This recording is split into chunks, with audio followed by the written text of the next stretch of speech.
All right, I've titled this speech, The University. Today is Sunday, November the 1st, 2018. 3 days ago, on Thursday, November the 1st, that was the actual 20th anniversary of our first celebration, as we used to call this activity. And now we call the activity Forum a celebration of human achievement. And I want to thank you all for being here at this 241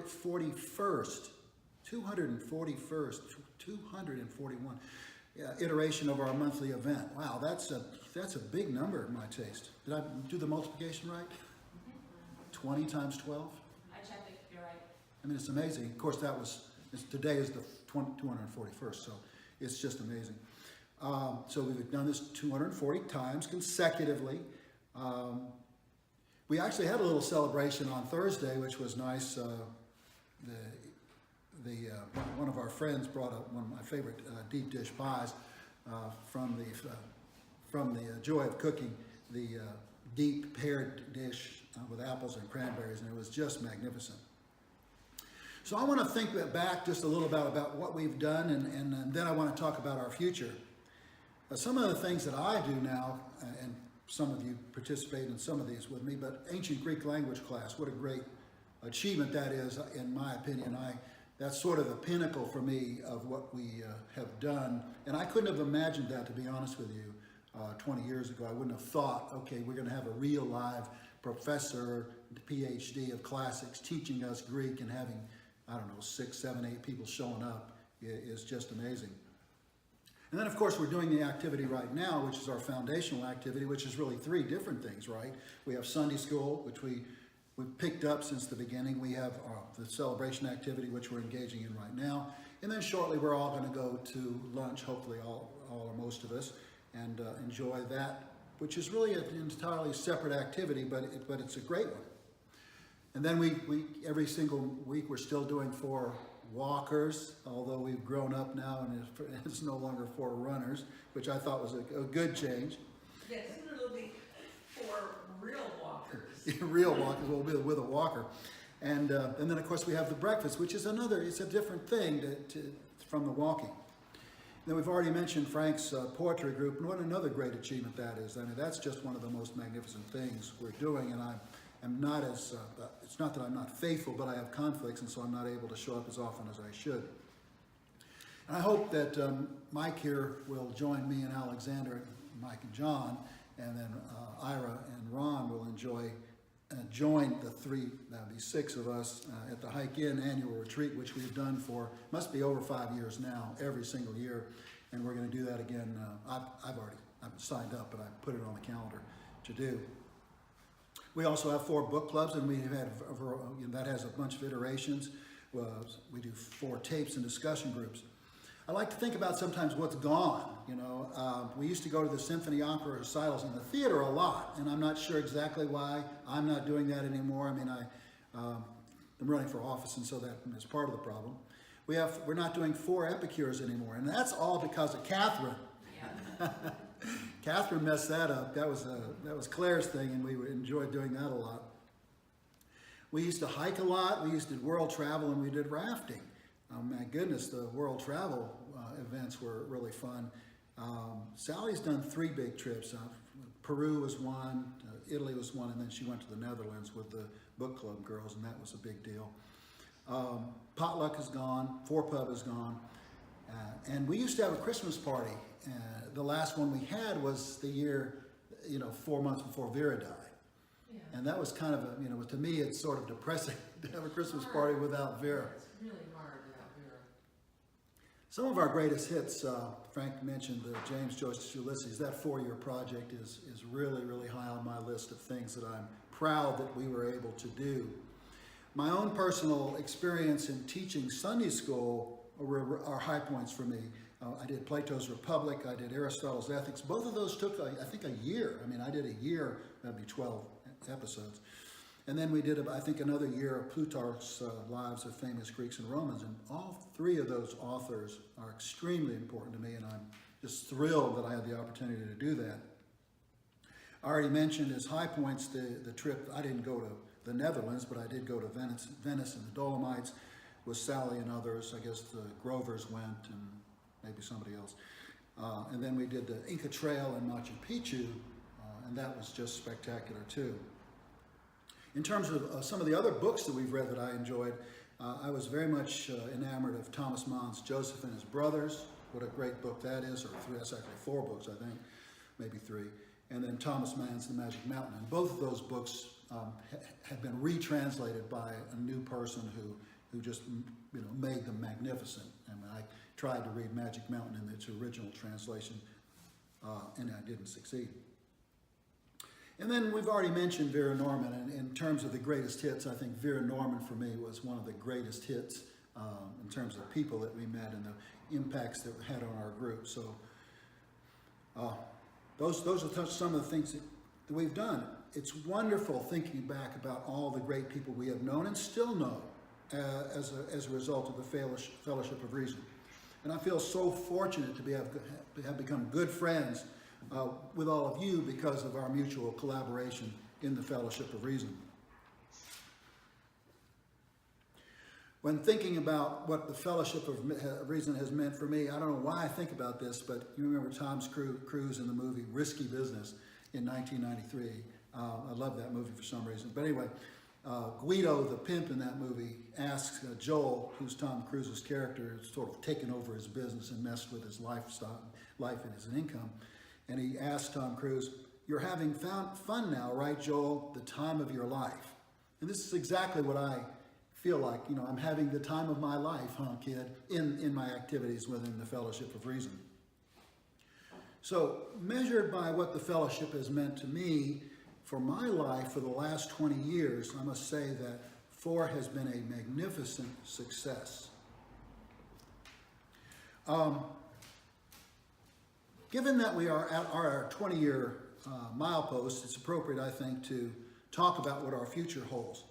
And 2 ideas have been discussed lately. I just loved Ron's idea about the long-form discussion.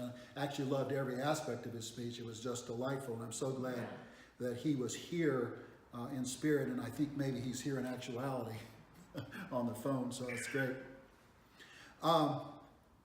And 2, I have talked about whether the Fellowship of Reason, in order to increase our membership, ought to have a more clearly articulated dogma, quote unquote.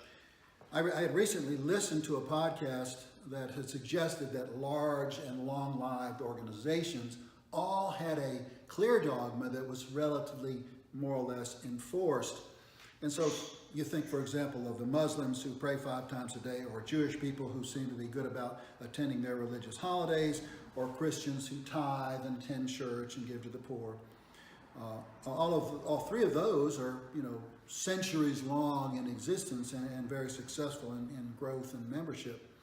And then, of course, we have our friends in the Sunday Assembly in Atlanta who have the dogma, which is live better, help often, and wonder more. So I've asked myself that question. Ron, of course, said today that we think our programming would benefit from long-form discussion, and I totally agree with him. I am reminded, and I told him this when he was talking about that, I'm reminded of the little activity I started that lasted 2 times, which was Does Reason Work? And we went to the Thinking Man's Tavern, and we had a pretty good turnout for it. I don't know, 10, 15 people or so. And I pretty quickly decided that no, reason doesn't work. And so we abandoned that activity. But that's certainly different from what Ron has in mind. So I did take a tiny step in the direction of enforcing our dogma.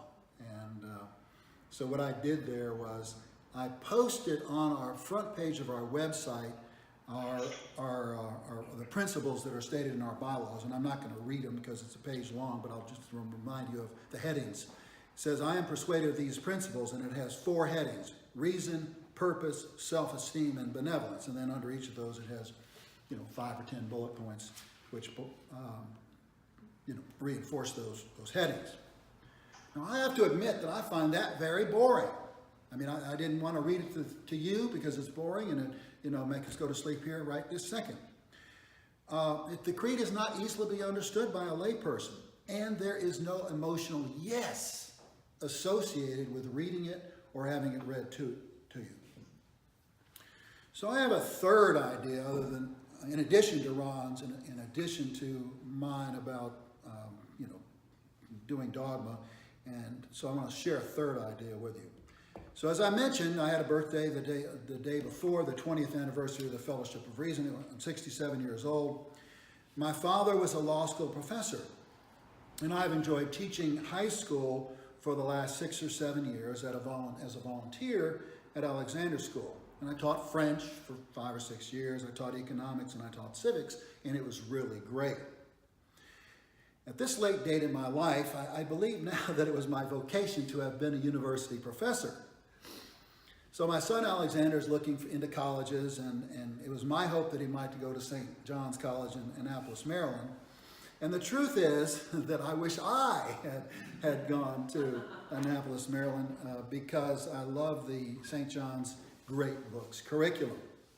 The college also requires 2 years of ancient Greek and 2 years of French, which are, my languages in it. So that's great. But do you see the irony in this? Do you see the irony of this? My goodness, I am living the university life now in the Fellowship of Reason. We have studied many of the great books under the auspices of the Fellowship of Reason for the last 20 years. I taught French for 5 or 6 years, just in these years just past. I've taught economics, I've taught civics, I've taught Aristotle, I've taught Plato, I've taught Plutarch, and I'm studying ancient Greek right now under the auspices of a real-life classical professor. Oh my God, I'm living the life, the time of my life, huh, kid? Through the Fellowship of Reason, I have been granted my vocation, life in the university as a student and as a teacher, and arguably as a scholar trying to figure out just how this institutional community thing works. Just think how much the same life in the university and life in the Fellowship of Reason are. Think about how similar those are. Under the professorship of Francis Vickers, we are enjoying a thorough study of poetry. Under the professorship of our classics professor, we are learning ancient Greek.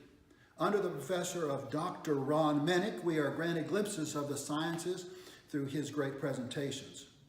For decades now, we have enjoyed university-level courses at Sally's House from the Teaching Company and from Yale University Online. Ford's book clubs have exposed us to the world's great literature. Under the auspices of the Fellowship of Reason, we are all, in fact, living the university life as we live now, the life of reason. University is a compound word. In the roots of the word are uni and veritas. So it means the whole truth, the one truth, or the entire truth. So that's where the word university comes from. The word university is said to come from a shortening of a Latin phrase, which is magistrorum e universitas magistrorum and scholarium. My apologies to my Latin speaking friends, which roughly means a community of teachers and scholars. That about sums up the Fellowship of Reason. We are students, we are teachers, and we are scholars doing what students, teachers, and scholars do. We learn, we teach, and we study. So, concluding, I look forward to working with Ron to implement his long-form discussion idea, because I think it's great. I would love to have that actually be executed, but it's going to require work, especially of the two participants. It does require a lot of work, and that's probably the biggest barrier. With respect to my idea about dogma, I'm frankly not happy with articulating and insisting upon a dogma. I just don't like it. At least as articulated in the sense that the text that I've used. That doesn't work, I don't think, so I put that aside. Perhaps we would do well, though, to emphasize that which we already are. We are people immersed in the university, a university of our own creation. We have a self-directed curriculum. We enjoy teaching, every one of us here. We enjoy learning as students. We enjoy studying as scholars hoping to advance human knowledge. In my case, I hope to advance human knowledge in the field of moral communities, and that's what we're talking about right this second. It's a project to which I dedicated the last 20 years of my life. How does this thing work? How can we make it better? It's what Ron was talking about in his speech. It's what we're thinking about all the time. It is a project which I hope I will continue for the balance of my life. So, as Guido said to Joel in the 1993 film, Risky Business, the time of your life, huh, kid? And I say, heck yeah.